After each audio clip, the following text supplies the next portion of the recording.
Well, if you've ever watched one of the Oscar-nominated stop-motion animation films made by LAIKA Studios, you've probably wondered, how exactly do they do all that?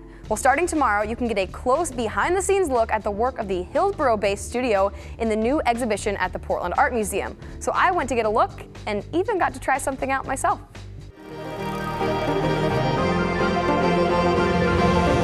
A lot of the things that come through here, some of the art has been seen in other places. This is just at the Portland Art Museum. That's right, and it's really exciting for us. This is sort of looking back over the last 10 to 11 years of LAIKA's history, and they're remarkable artisans at the studio. They're hand building all of these maquettes and puppets and sets, and you get this great sense seeing it in person. So this wall of all these different faces is actually 3D printed? Yes, LAIKA's been pioneering the way that animated films are made.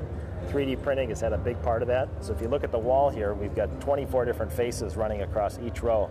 So take the monkey, for example. Each of these monkey faces have a little different tweak to it. And when they bring all of those different faces together, 24 different faces, it's creating 1 second of film.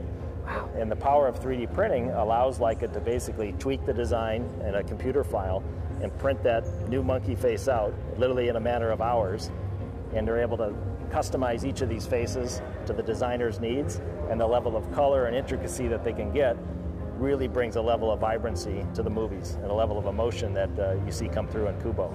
This is a giant eyeball, an underwater eyeball from the Garden of Eyes in Kubo and the Two Strings. And this is actually how you guys controlled it? This is how the animator controlled the movements of the head and the eyeball itself. So the bowling ball moves the head around. It's encoded. And this moves the eyeball itself. Oh my gosh. And this is an actual bowling ball? It is an actual bowling ball from bowlingball.com. Who knew? Who knew? Where LAIKA gets all their secret things. Oh my gosh. Oh my gosh. That's crazy. While you guys are filming, I'm gonna neutralize it just a little bit.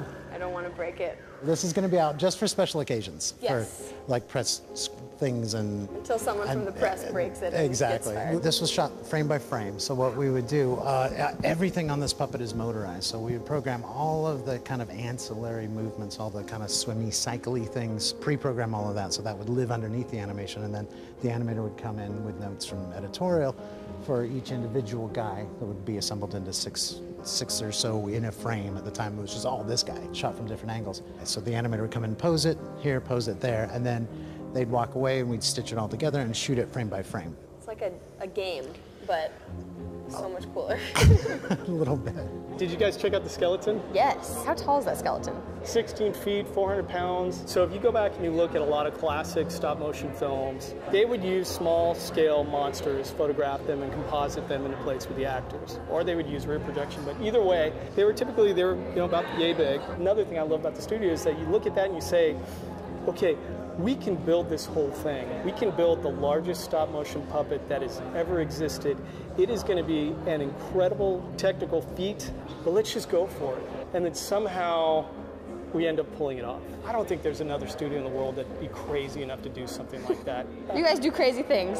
Yes, yes, it's perfect for Portland. And you can see it in Portland right now. The exhibition, again, opens tomorrow, and it goes through May 20th at the Portland Art Museum. They're also doing special screenings on each of the LAIKA movies and doing fun workshops so you can learn some new skills yourself.